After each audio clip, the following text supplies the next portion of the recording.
Hey, what's up? Welcome back to this episode of the Real Estate Agent Podcast. My name is Vikram Deol. I am the co-host, and today I get to go a little solo. So let's talk about something that I think super important to why real estate agents make money or don't make money.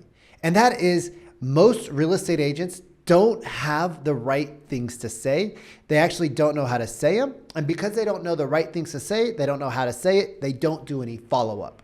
Wait a minute, Vikram. We called our prospects one time. We called them. We reached out to them.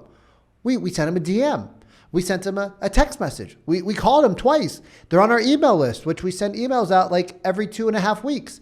They should be reaching out to us. Newsflash, y'all. How many real estate agents does the average person know? How many real estate agents does the average consumer know? Think about it.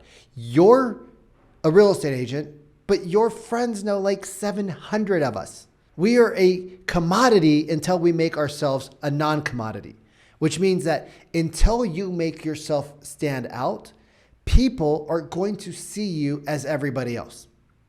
And even though they're your friend, they have other friends. And maybe they play golf with this one guy and they only see you every 6 months, right? Maybe they went to high school and college with another real estate agent and they went to like middle school with you. The relationship has to be formulated and you have to be methodical about it. So one of the great questions that you can ask a prospect and follow up, right? Like if you haven't talked to somebody in a really long time, 6 months, a year, 2 years, and you have this list of old leads, right? You got this list and it's just like all these old names and numbers. And you're like, Vikram, what do I do with these people? Well, we got to ask them what is called a sorting question. And a sorting question is something like, hey, have you purchased a new home yet? Right now, if they say yes, cool. You put them on a different list and you have different conversations with them. It doesn't mean that they're not going to be your client at some point in life, but you just have a different conversation with them, right? If they say no, be like, oh my God, that's awesome. Is buying a home a Q1 of 2023 project or a Q2 of 2023 project? Right? Is buying a home a now thing or is it a later thing? Because it's very non-invasive. It's very non-threatening. It's very simple to just have that conversation. They're not threatened to answer, oh no, we're thinking about buying a house now. Oh, we're buying a house later. Oh, cool. Once we start getting people sorted, it starts to open up opportunities for conversations. Now, having 4 to 5 questions that you can ask people right out the gate gives you confidence.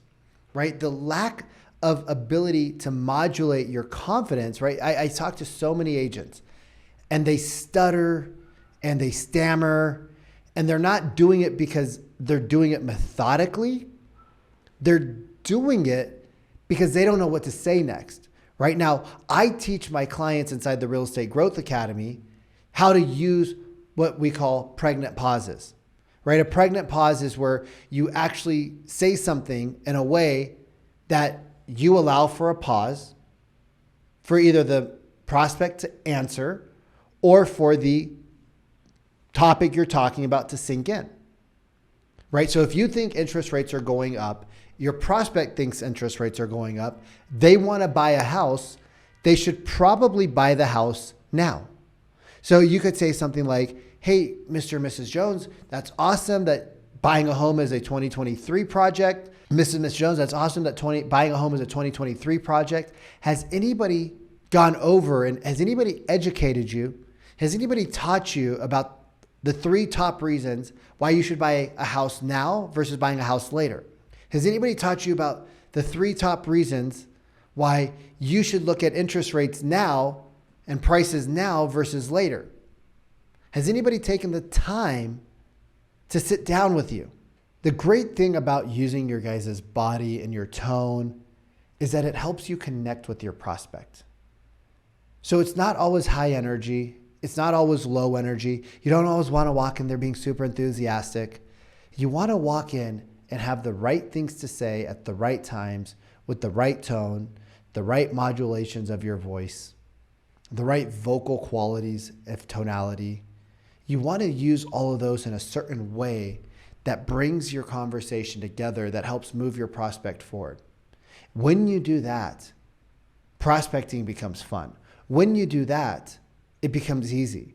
When you do it the way that most real estate agents do, it's very difficult, it's very painful, and I understand, it's why you don't want to do it, because you're following archaic scripts from a real estate guru of 40 years ago, and they've never sold a house. They never sat in Mrs. Jones's living room, so they don't get it.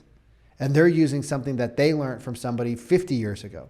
Hey, if you liked what you heard, do me a favor, share this with a friend, like, comment, subscribe, and we'll see you on the next episode of the Real Estate Agent Podcast.